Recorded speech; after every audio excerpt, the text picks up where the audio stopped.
I'm going to keep on down that winding road towards the 2014 NFL Draft. This video contains my prospect rankings for the guards and centers in this 2014 NFL Draft class. You'll look at my rankings down in the description box down below. You'll see between the guards and centers, I've merged them together as kind of one class, the interior linemen, if you will.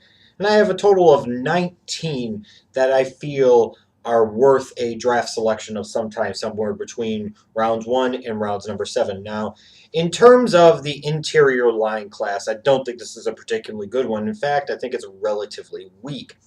You've probably got about, excuse me, 4 guys at most that I feel really confident will develop for sure into at least somewhat quality NFL starters. That's the number one prospect to me in this guard slash center class. That's Xavier Suafilo from UCLA, Marcus Martin, the center from USC, Weston Richburg, the center from Colorado State, and then a little bit of a dark horse, if you will, Dakota Dozier, the guard from Furman.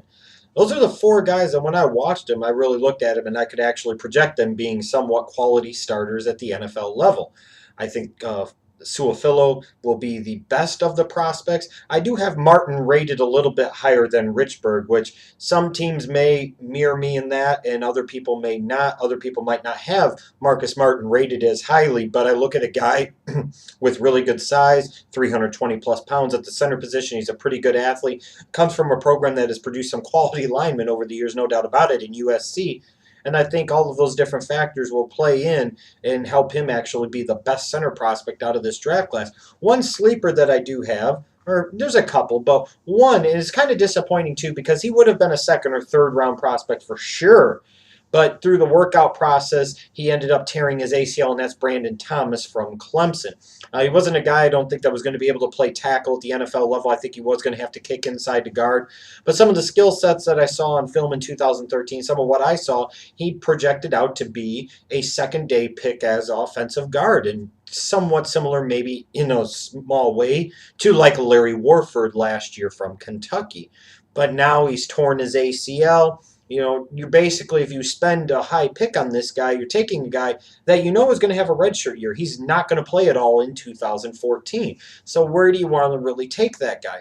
I would imagine he'll end up getting somewhere between rounds 4 and 5. Somebody will take a gamble on him. Somebody will roll the dice with him. I still carry a third round grade on him because, yes, he tore his ACL, but I'm not going to penalize him too much. Whereas before, without the ACL injury, I would have viewed Brandon Thomas maybe as a second round prospect, maybe a late second at the very worst.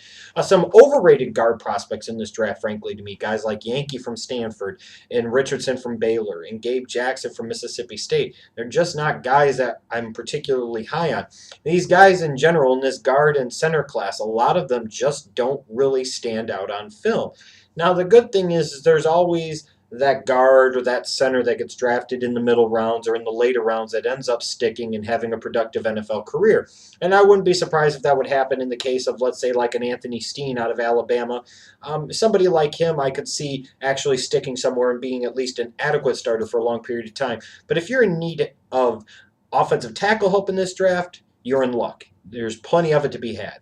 If you're in need of interior line help in this 2014 NFL Draft, good luck to you because there's not a lot of help there, just in my opinion. Again, my rankings for these prospects are in the description box down below. Now I've got all the offensive prospects done. Now the key and the challenge is to hurry up and get through the defensive prospects over the course of the next week, and that's what I intend to do as best as I possibly can.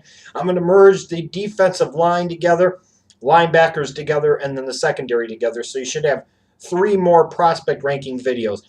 Defensive ends and tackles together, inside and outside linebackers together, and then corners and safeties all together. Let's see if I get through all of them. But again, look at my rankings for the offensive guards and centers down in the description box below.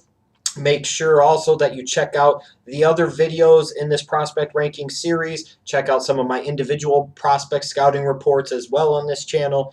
Make sure you also check out my most updated 2014 NFL mock drafts. And coming up next Wednesday, May 7th, 2014 at 10 p.m. Eastern Time on Blog Talk Radio, I will be doing a 2-hour NFL draft preview podcast that will, I'm sure, be a lot of fun, so you won't want to miss that. Thanks for watching.